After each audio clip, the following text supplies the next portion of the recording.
الحمد لله رب العالمين، والصلاة والسلام على سيد المرسلين وعلى آله وصحبه أجمعين. أما بعد، أعوذ بالله من الشيطان الرجيم. بسم الله الرحمن الرحيم. من كان يريد حرث الآخرة نزد له في حرثه ومن كان يريد حرث الدنيا نؤته منها وما له في الآخرة من نصيب. صدق الله العظيم. من أحسن الصلاة حيث يراه الناس وأساء الصلاة حيث يخلو فتلك استهانة استهان بها ربه تبارك وتعالى. صدق نبينا رسول الله. ബഹുമാനമുള്ള മുഅ്മിനീങ്ങളെ, അല്ലാഹു നമുക്കെല്ലാവർക്കും ഖൈറ് ബറക്കത്തുകൾ ചൊരിയട്ടെ. നമ്മുടെ വിഷയങ്ങളിലൊക്കെയും വിചാരിച്ചതിൽ അപ്പുറം വിജയം പ്രദാനം ചെയ്ത് നമ്മളെ അല്ലാഹു സന്തോഷിപ്പിച്ചു തരട്ടെ. വിശ്വാസിയുടെ ശ്രദ്ധിക്കേണ്ട ചില ഭാഗങ്ങൾ ഉണർത്തി വരുന്ന കൂട്ടത്തിൽ അബ്ദുല്ലാഹിൽ ഹദ്ദാദ് തങ്ങൾ പറയാൻ നാശകാരികളായ ചില സ്വഭാവങ്ങളെ നമ്മൾ തിരിച്ചറിയുകയും അതിനെ കൈവടിയുകയും വെടിയുകയും വേണം എന്ന്. അതിൽ ഒന്ന് രണ്ടെണ്ണമാണ് കഴിഞ്ഞ ക്ലാസ്സിൽ ഓർമ്മപ്പെടുത്തിയത്. ഇന്ന് ഒരു കാര്യത്തെക്കുറിച്ച് മഹാനവറുകൾ ഓർമ്മിപ്പിച്ചതാണ് കേൾപ്പിക്കുന്നത്. നമ്മുടെ കർമ്മങ്ങൾ, നിസ്കാരം, നോമ്പാദി വിഷയങ്ങൾ, ഒരുപാട് സദ്കർമ്മങ്ങൾ നമ്മൾ ചെയ്യും. പക്ഷെ ആ സദ്കർമ്മങ്ങളെല്ലാം തകർന്നു പോകുന്ന ചില സ്വഭാവങ്ങൾ നമ്മുടെ മനസ്സിനകത്തുണ്ടാകും. അത് വരരുത്. പെരുമയിൽ പൊളിയുന്ന കർമ്മങ്ങളാണ് മനുഷ്യരുടെ പലതും. നമുക്ക് ആ കർമ്മം ചെയ്യുന്നത് കൊണ്ടുള്ള ലക്ഷ്യം ഭൗതികമായ ചില നേട്ടങ്ങളാണ്. അങ്ങനെ വരുമ്പോ ചെയ്ത കർമ്മങ്ങൾക്ക് ആഖിറത്തിലേക്ക് യാതൊരുവിധ ഫലമോ ഉപകാരമോ ഉണ്ടാകുന്നതല്ല. ചെയ്യുന്ന കർമ്മങ്ങളെ തകർക്കുന്ന ഹൃദയ രോഗങ്ങളിൽപ്പെട്ടതാണ് റിയാ. തിരുനബിയുടെ ദുആയിൽ പെട്ടതാണ് അല്ലാഹുമ്മ തഹിർ ഖുലൂബനാ മിനൻ നിഫാഖ്. എൻ്റെ ഹൃദയത്തെ കാപട്യത്തിൽ നിന്ന് നീ ശുദ്ധീകരിച്ചു തരണം. വഅഅമാലനാ മിനർ റിയാ. ഞങ്ങളുടെ കർമ്മങ്ങളെ ലോകമാന്യത്തിൽ നിന്നും നീ ശുദ്ധീകരിച്ചു തരണം. അവിടെ വളരെ പ്രധാനപ്പെട്ട തിരുനബി അങ്ങനെ ദ്വാരക്കാൻ കാരണം ഏതൊരു മനുഷ്യനും ചില കർമ്മങ്ങളൊക്കെ ചെയ്യുമ്പോൾ ലോകമാന്യം വരും. ലോകമാന്യം വരാതെ കർമ്മങ്ങൾ ചെയ്തു തീർക്കാൻ കഴിഞ്ഞെങ്കിൽ മാത്രമേ ആഖിറത്തിൽ ആ കർമ്മം കൊണ്ട് ഫലമുള്ളൂ. എന്താണ് ഈ ലോകമാന്യം? റിയാദ് എന്ന് പറഞ്ഞാൽ എന്താ? ത്വലബുൽ മൻസിലത്തി വത്തഅളീമി ഇൻദല്ലാഹി ബിഅമലിൽ ആഖിറ. പരലോകത്തേക്ക് വേണ്ട കർമ്മം ചെയ്യുന്നത് കൊണ്ട് ജനങ്ങളുടെ ഇടയിൽ ബഹുമാനവും സ്ഥാനവും കിട്ടണം എന്ന് താല്പര്യം ഉണ്ടാവുക. അതിനാണ് ലോകമാന്യം റിയാദ് എന്ന് പറയുന്നത്. ചെയ്യുന്നത് ആഖിറത്തിലേക്കുള്ള കർമ്മമാണ്. പക്ഷെ അതുകൊണ്ട് ഉദ്ദേശിക്കുന്നത് എന്താ? ജനങ്ങളുടെ ഇടയിൽ തനിക്ക് അതുകൊണ്ട് ബഹുമാനം ഉണ്ടാകണം, ഓനിടയിൽ സ്ഥാനം കിട്ടണം എന്നാണ് ഉദ്ദേശം. കല്ലദീ യുസല്ലി വയസൂമു വയതസദ്ദഖു വയഹുജ്ജു വയുജാഹിദു വയഖറഉൽ ഖുർആൻ. നിസ്കരിക്കുന്നു, നോമ്പ് നോൽക്കുന്നു, സദഖ ചെയ്യുന്നു, ഹജ്ജ് ചെയ്യുന്നു, അതുപോലെ തന്നെ അവന്റെ വീര പോരാട്ടം നടത്തുന്നു, ഖുർആൻ ഓതുന്നു. എല്ലാം എന്തിനാണ്? ലിയുഅദ്ദിമഹു നാസു ലിദാലിക. അതിന്റെ പേരിൽ ജനങ്ങൾ അവനെ മഹാനാക്കാൻ വേണ്ടി, വയുക്രിമുഹു, ജനങ്ങൾ ഇവനെ ബഹുമാനിക്കാൻ വേണ്ടി, ആദരിക്കാൻ വേണ്ടി, ഔ യുഅതൂഹു മിൻ അംവാലിഹിം, അല്ലെങ്കിൽ എന്തെങ്കിലും പൈസ ഒരു കൊടുക്കാൻ വേണ്ടി. ഫദാലിക ഹുവൽ മുറായി, അവനാണ് ലോകമാന്യക്കാരൻ. വഅമലുഹു മർദൂദ്, അവന്റെ അമലുകൾ തള്ളപ്പെടും, റിജക്ട് ചെയ്യപ്പെടും. അവന്റെ കർമ്മങ്ങൾ. വസഅയുഹു ഖായിബ്, അവന്റെ അധ്വാനം അത് പരാജയമാണ്. ഇവൻ ജനങ്ങളിൽ നിന്ന് പ്രതീക്ഷിച്ചതെന്തോ അത് ജനങ്ങൾ കൊടുക്കട്ടെ, കൊടുക്കാതിരിക്കട്ടെ. ലക്ഷ്യം ഇവന്റെ എന്താണ്? ജനങ്ങളിടയിലുള്ള മതിപ്പും സ്ഥാനവും അവരുടെ ബഹുമാനവും അവരിൽ നിന്ന് എന്തെങ്കിലും കിട്ടുന്ന ആനുകൂല്യങ്ങളും ആണോ എങ്കിൽ അവന്റെ കർമ്മം തള്ളപ്പെടും, അവന്റെ അധ്വാനം പാഴ്വേലയാകും. പരിശുദ്ധ ഖുർആൻ സൂറത്തു ഷൂറ 20-ാമത്തെ സൂക്തം അതാണ് ഓതി കേൾപ്പിച്ചത്. മൻ കാന യുരീദു ഹർസൽ ആഖിറ, പരലോകത്തെ വിളവെടുപ്പാണ് ഒരാളുടെ ഉദ്ദേശ്യമെങ്കിൽ, ലക്ഷ്യമെങ്കിൽ, നസിദ് ലഹു ഫീ ഹർസിഹി, അവന്റെ വിളവിൽ നാം അവന് വർദ്ധനവ് നൽകും. വമൻ കാന യുരീദു ഹർസദ് ദുനിയ, ഭൗതിക ലോകത്തെ വിളവെടുപ്പാണ് ഒരാളുടെ ലക്ഷ്യമെങ്കിൽ, നുഅ്തിഹി മിന്നാ, ദുനിയാവിൽ നിന്ന് നമ്മൾ അവൻക്ക് കുറച്ച് കൊടുക്കും. വമാ ലഹു ഫിൽ ആഖിറതി മിൻ നസീബ്, ആഖിറത്തിൽ വരുമ്പോ യാതൊരുവിധ വിഹിതങ്ങളും അവകാശങ്ങളും നേട്ടങ്ങളും ഓനിക്ക് എടുക്കുന്നുണ്ടാവൂല, ഒന്നും കിട്ടാനുണ്ടാവൂല. ദുനിയാവാണ് ലക്ഷ്യമെങ്കിൽ അത് കൊടുക്കും പഠിച്ചോ, പക്ഷെ ആഖിറത്തിലേക്ക് ഒന്നും ഉണ്ടാവൂല. ഇത് വളരെ കൂടുതൽ നമ്മൾ ശ്രദ്ധിപ്പിക്കേണ്ട ഒരു കാര്യമാണ്. അള്ളാഹുവിന്റെ ദൂതർ പറയുന്നു, മൻ ത്വലബ ദുനിയ ബിഅമലിൽ ആഖിറ, പരലോകത്തിലേക്കുള്ള കർമ്മങ്ങൾ കൊണ്ട് ഒരാൾ ദുനിയാവാണ് ലക്ഷ്യം വെച്ചതെങ്കിൽ തമസല്ലാഹു വജഹു, അവന്റെ മുഖത്തെ അല്ലാഹു തആല മായ്ച്ചു കളയും, മറച്ചു കളയും. വമഹഖ ദിക്റഹു, അവന്റെ പേരും പ്രശസ്തിയും ഒക്കെ അല്ലാഹു മായ്ച്ചു കളയും. വഅസ്ബത ഇസ്മഹു ഫിന്നാർ, അവന്റെ പേര് നരകക്കാരുടെ ലിസ്റ്റിലായിരിക്കും സ്ഥിരപ്പെടുത്തുക.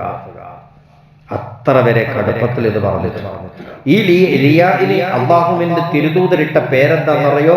അശ്ശിർകുൽ അസ്ഗർ, ചെറിയ ശിർക്ക്. ശിർക്ക് വലിയ പാപമാണല്ലോ. പടച്ചവന്റെ കൂടെ തുല്യമായിട്ട് അതേപോലെ പടച്ചവൻ വേറെയുണ്ട് എന്ന് വിശ്വസിക്കുന്നതാണല്ലോ ശിർക്ക്. ആ ശിർക്കാണ് ശിർക്കുൽ അക്ബർ. ആളുകൾ കാണാൻ വേണ്ടി ആഖിറത്തിന്റെ കർമ്മങ്ങൾ ചെയ്യുന്നതാണ് എന്ത്? ശിർക്കുൽ അസ്ഗർ. ചെറിയ ശിർക്ക്, വലിയ ശിർക്ക്, ഏട്ടൻ ശിർക്ക്, അനിയൻ ശിർക്ക്. ഇത് അനിയൻ ശിർക്കാണ്. ഈ ശിർക്ക് തന്നെ രണ്ട് തരമുണ്ട്. അതായത് ഈ റിയാ എന്ന് പറയുന്ന അസുഖം രണ്ട് തരത്തിലുണ്ട്. ഒന്ന്, ആരാധനകൾ ആളുകൾ കാണുക എന്ന ഉദ്ദേശം മാത്രം അടിസ്ഥാനമാക്കിയാവുക. ഓന് ഇബാദത്ത് എടുക്കുന്നുണ്ട്, പക്ഷെ അതിന്റെ ഓന്റെ അടിസ്ഥാന ലക്ഷ്യം തന്നെ എന്താണ്? ആള് കാണാൻ വേണ്ടിയിട്ടാണ്. അങ്ങനെ വരിക. വേറെ ആഖിറത്തിലേക്ക് വേണ്ടിയിട്ട്, അള്ളാഹ്ക്ക് വേണ്ടി, അങ്ങനത്തേതല്ല ഓന്റെ ലക്ഷ്യം. അതിന്റെ അടിസ്ഥാന ഉദ്ദേശം തന്നെ എന്താണ്? ദുനിയാവിന്റെ കാര്യമാണ്, ആളുകൾ കാണുക എന്നുള്ളതാണ്. അതാണ് ലോകമാന്യത്തിൽ ഏറ്റവും വലിയ ലോകമാന്യം. അതിന്റെ താഴെക്കടയിൽ നിൽക്കുന്ന ചെറിയ ഒരു ഗ്രേഡ് കുറഞ്ഞ ഒരു തരം ലോകമാന്യമുണ്ട്. അതെന്താന്ന് പറയും? രണ്ടാമത്തത്, അള്ളാഹുവിലേക്ക് അടുക്കാൻ വേണ്ടിയാകുന്നതോടെ ഇവൻ ഇബാദത്ത് എടുക്കണമൊക്കെ ഇതിലൊക്കെ അള്ളാഹിനോട് അടുക്കാനൊക്കെയാണ്, പക്ഷെ അതോടൊപ്പം ആളുകൾ കാണാനും വേണ്ടിയാകുക. അള്ളാഹിനോട് അടുക്കാൻ വേണ്ടിയിട്ടാണ് ചെയ്യുന്നത്, പക്ഷെ കൂട്ടത്തിലേതും കൂടി ഉണ്ട്, ആളുകൾ കാണുകയും വേണം എന്ന ഉദ്ദേശമുണ്ട്. അതും എന്ത് തന്നെയാണ്? ലോകമാന്യം തന്നെയാണ്. ഇതും റിയാ ആണ്, പക്ഷെ രണ്ടും അപകടകാരികളാണ്. ആദ്യം പറഞ്ഞത് മഹാ അപകടമാണ്. ഓന്റെ ലക്ഷ്യം തന്നെ, അടിസ്ഥാന ലക്ഷ്യം തന്നെ ആളുകൾ കാണുക എന്നുള്ളതാണ്. അള്ളാഹ്ക്ക് വേണ്ടി എന്നുള്ള ചിന്തല്ല. എനിക്ക് സ്ഥാനം കിട്ടണം, അടുത്ത ജനറൽ ബോഡിയിൽ എനിക്ക് പ്രസിഡന്റ് ആവണം, അല്ലെങ്കിൽ പുതിയാപ്പിള അന്വേഷിച്ച് വരുമ്പോൾ പെണ്ണ് കിട്ടണം, ഇങ്ങനത്തെ ലക്ഷ്യമാണ് എനിക്ക്, അല്ലാണ്ട് അള്ളാഹ്ക്ക് വേണ്ടി എന്നുള്ള ലക്ഷ്യമല്ല.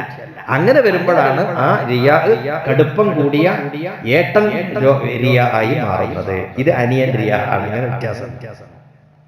അതുകൊണ്ട് നമ്മൾ എന്ത് ചെയ്യണം? പരമാവധി അമലുകൾ രഹസ്യമായി ചെയ്യാനാണ് നമ്മൾ ശ്രദ്ധിക്കുന്നത്. പരസ്യമാവുമ്പോഴാണുള്ള ഈ ചിന്ത വരിക, ഓല് കാണട്ടെ, ഓലിടയിൽ നല്ല ആളാകട്ടെ എന്ന് ചിന്ത വരിക. അതിന് പരമാവധി നമ്മുടെ അമലുകൾ രഹസ്യമായി ചെയ്യുക. എന്നാൽ ചില അമലുകളുണ്ട് പരസ്യമായിട്ടല്ലാതെ ചെയ്യാൻ പറ്റൂല, അങ്ങനത്തതുണ്ടല്ലോ. ഉദാഹരണം ഏതുപോലെ? നമ്മൾ നടത്തുന്ന ജുമാ സ്വകാര്യമായിട്ട് ചെയ്യാൻ പറ്റൂലല്ലോ, പരസ്യമായിട്ട് ആൾക്കൂട്ടത്തിലല്ലേ ചെയ്യാൻ പറ്റുള്ളൂ. ജമാഅത്തായി നിസ്കരിക്കുക, അത് ഒറ്റക്ക് നടന്ന ജമാഅത്താവൂലല്ലോ, കൂട്ടത്തിൽ തന്നെ വേണ്ടേ, അത് പരസ്യമാവുമല്ലോ എന്തായാലും.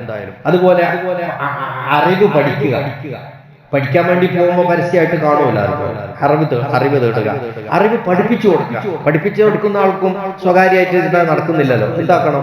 പരസ്യമാവണം. ഇങ്ങനത്തെ. അതുപോലെ ഹജ്ജ് ചെയ്യുക, ഹജ്ജ് ചെയ്യൽ ആള് കാണാതെ ഹജ്ജ് ചെയ്യാൻ പറ്റൂലല്ലോ. അതുപോലെ ജിഹാദ്, ഇതൊന്നും ആള് കൂടാതെ, ആള് കാണാതെ, പരസ്യമാവാതെ ചെയ്യാൻ പറ്റാത്ത കാര്യങ്ങളാണ്. അങ്ങനത്തെ ഇബാദത്തുകൾ ചെയ്യുമ്പോൾ എന്ത് ചെയ്യും? അങ്ങനത്തെ ഇബാദത്തുകൾ ചെയ്യുമ്പോ പരസ്യമായിട്ടല്ലാതെ നിർവാഹമില്ലാത്ത അമലുകൾ നിർവഹിക്കുമ്പോൾ മനസ്സിനെ കൂടുതൽ നിയന്ത്രിക്കാൻ ശ്രദ്ധിക്കുക. ഇതൊരിക്കലും പഴലിയായി പോകരുത്, ലോകമാന്യത്തിനായി പോകരുത് എന്ന നിർബന്ധ ബുദ്ധി നമ്മുടെ മനസ്സിലുണ്ടാകും. നമ്മുടെ മനസ്സിനെ കുറച്ച് കൂടുതൽ നിയന്ത്രിക്കണോ പറഞ്ഞതിന്റെ അർത്ഥം.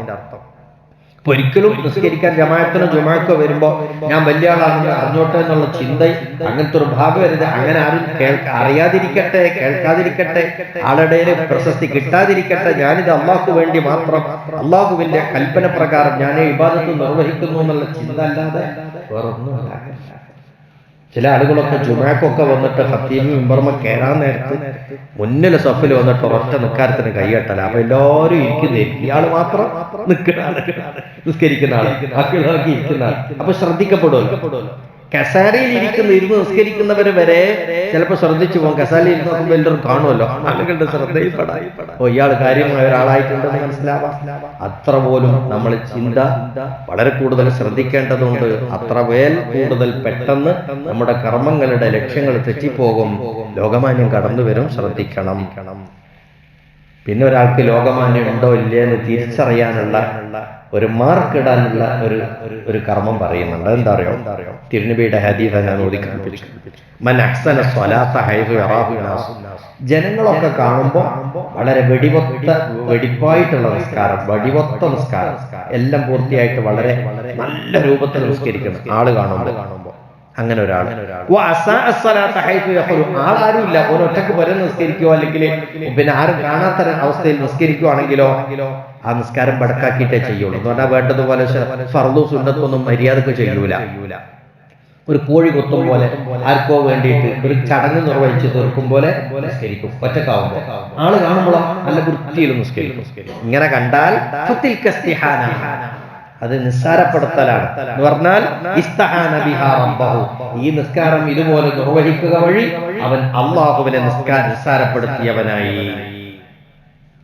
അതിന് മനസ്സിലാക്കാം, ഓനാള് ശരിയില്ല, ഓനപ്പോ പരസ്യമായിട്ട് ചെയ്തത് ആളുകൾ കാണാൻ വേണ്ടിയിട്ടാണ്. ഒറ്റക്കാവുമ്പോൾ അതുപോലെ നന്നായിട്ട് ചെയ്യുന്നില്ല.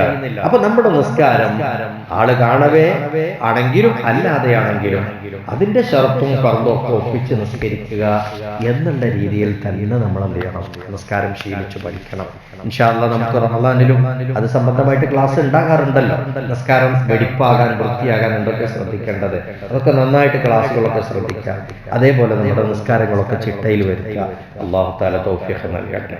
അല്ലാഹുവേ, നീ ഞങ്ങളെയും ഞങ്ങളുടെ കർമ്മങ്ങളെയും ശുദ്ധീകരിച്ചു തരണം റഹ്മാനെ.